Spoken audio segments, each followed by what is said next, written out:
whenever I make a goal or make a plan, I try to make it fit around what I'm trying to do. Still try and make it time to meet friends, family, all that kind of stuff.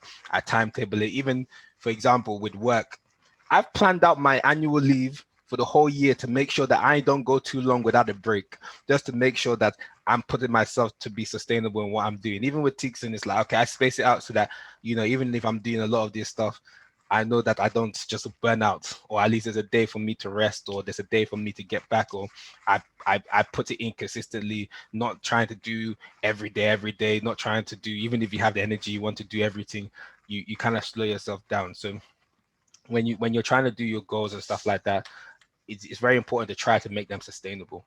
So, whatever whether it's the financial one, etc. Again, you want to make it sustainable.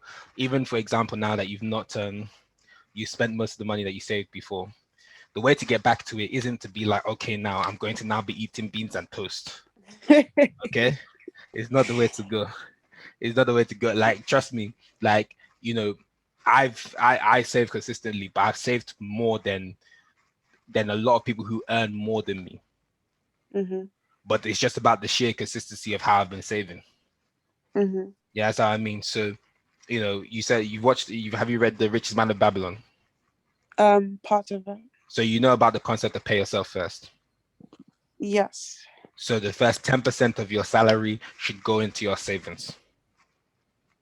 Yes. So, for example, I'm not trying to drag our aunties and uncles here, but a lot of our aunties and uncles, don't really, a lot of them don't actually have savings at this point in time. They have money here or there, but they don't, the ones that have saved properly and have money, it really reflects in their life already, because they were probably astute with money.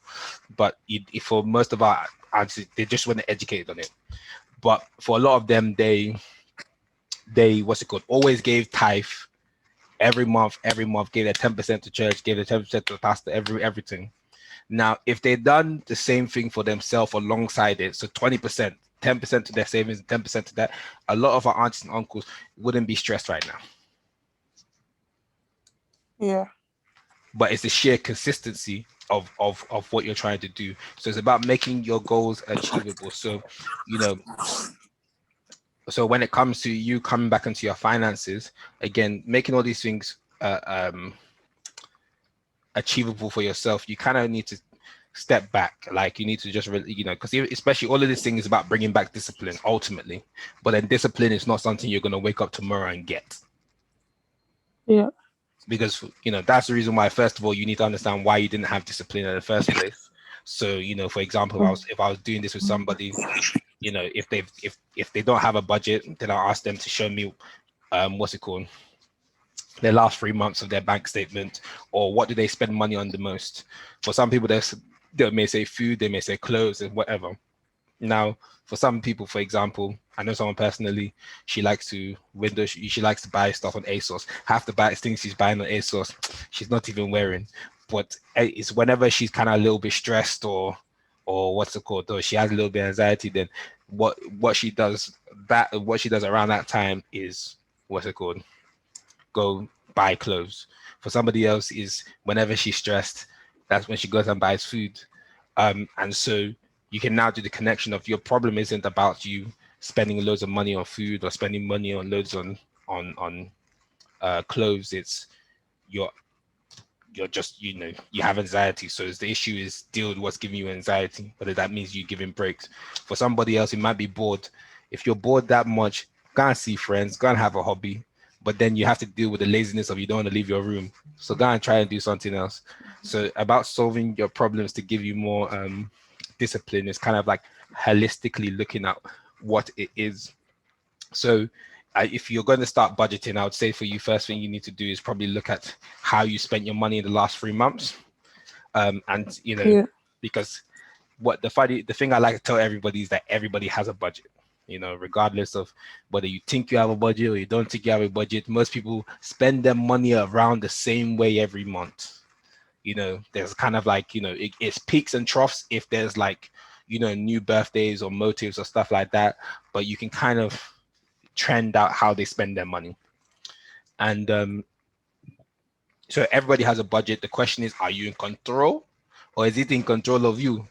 And so and so that's the thing. So it's about, you know, trying to understand that. So even when it comes to, this is why I say it's all holistic. So I tell people, if you fix your financial life, 9 times out of 10 you'll fix your personal life, because most of your personal goals and personal things you're trying to achieve are also financial, and most people don't realize that they express themselves in their finances. So your priorities are reflected in your finances. You know, your stresses are affecting your finances. You know, the time I wasn't sleeping well and I wasn't going to bed on time, I was taking Uber because I wasn't managing my time well. The time I wasn't doing meal prep and cooking because I was tired as well, that's when I was buying stuff at Costa. Buying something at Costa, I could have used that whole money and made jollof rice. I'm buying something at Costa. What's the meaning of this? So you start seeing that reflecting your money. You know, Yeah. okay, more money is going into into drinks and savings. Then you're looking at enjoying life with friends more than you are going, you know, saving money for your future.